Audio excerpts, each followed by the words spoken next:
जय हिंद दोस्तों। साल 1962 में हुए भारत चीन युद्ध के कई किस्से आज भी जीवित हैं। इस युद्ध में जिस तरह भारतीय जवानों ने अपनी शौर्य का परिचय दिया, वह भारत को हमेशा गर्व की अनुभूति कराता है। इस युद्ध के दौरान एक पल ऐसा आया था जब चीनी सेना ने अरुणाचल प्रदेश को हथियाने के इरादे से वहां की सीमा पर हमला बोल दिया, मगर उन्हें नहीं पता था कि उनका सामना भारतीय सेना के एक ऐसे जवान से होने वाला था जो उनके लिए काल बनकर बैठा था। वह जवान और कोई नहीं, राइफलमैन जसवंत सिंह थे। वही जसवंत सिंह जिन्होंने 300 चीनी सैनिकों का अकेला सामना किया और वीरगति की एक अनूठी कहानी लिख डाली।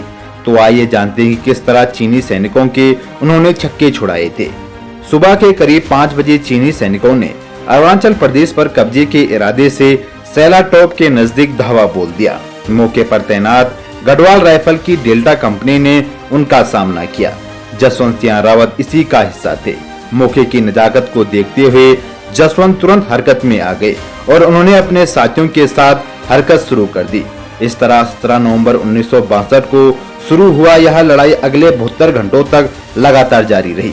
इस बीच जसवंत सिंह अकेले ही चीनी सैनिकों पर भारी पड़े। उन्होंने अपनी विशेष योजना के तहत अकेले ही करीब 300 से अधिक चीनी सैनिकों को मार गिराया था। वह चीनी सैनिकों को अरुणाचल की सीमा पर रोकने में कामयाबी हुए, लेकिन उन्हें पीछे नहीं धकेल सके।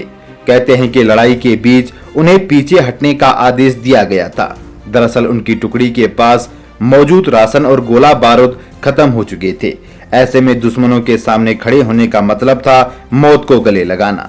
पर जसवंत तो जसवंत थे। उन्होंने इस आदेश को नहीं माना और अपनी आखिरी सांस तक दुश्मन का सामना करते रहे। ऐसा भी नहीं था कि उन्हें दुश्मन की ताकत का अंदाजा नहीं था, पर वह जानते थे कि जंग कितनी भी बड़ी क्यों ना हो, जीतना नामुमकिन नहीं होता। जसवंत की शौर्य गाथा में सेला और नूरा नाम की 2 बहनों का जिक्र आता है। कहते हैं कि चीनी सैनिकों से लड़ते हुए जब उनके सारी साथी वीरगति को प्राप्त हो गए तो उन्होंने तय किया कि वह लड़ाई का तरीका बदलेंगे। इसके लिए उन्होंने रणनीति बनाई। उन्होंने दुश्मन को इस बात का भ्रम होने दिया कि भारतीय सेना के सैनिक खत्म हो चुके हैं। साथ ही बड़ी चतुराई के साथ सारे हथियार और गोला बारूद बंकरों में इकट्ठा किए। इसमें सैला और नूरा नाम की बहनों ने उनकी मदद की। उन्होंने जसवंत के खाने पीने का ख्याल भी रखा। जल्द ही जसवंत की तरफ से खामोशी देकर चीनी सैनिकों को भरोसा हो गया कि भारतीय सैनिक खत्म हो चुके हैं। मसलन वो निडर होकर आगे बढ़ने लगे। जसवंत को इसी मौके का इंतजार था। उन्होंने अचानक उन पर गोलीबारी शुरू कर दी। वह अपनी जगह बदल बदल कर उन पर हमला कर रहे थे। वह कुछ इस तरह लड़ रहे थे कि जैसे मानो एक आदमी नहीं बल्कि कोई पूरी बटालियन लड़ रही हो। काफी समय तक जसवंत यूं ही लड़ते रहे और चीनी सैनिकों पर भारी पड़ते रहे। हालांकि आगे वह चीनी सैनिकों द्वारा टारगेट किए गए। जब जसवंत को लगा कि वह पकड़े जाएंगे तो उन्होंने मौत को गले लगा लिया। दावा किया जाता है कि जंग में जसवंत ने अकेले ही करीब 300 से अधिक चीनी सैनिकों को मार गिराया था।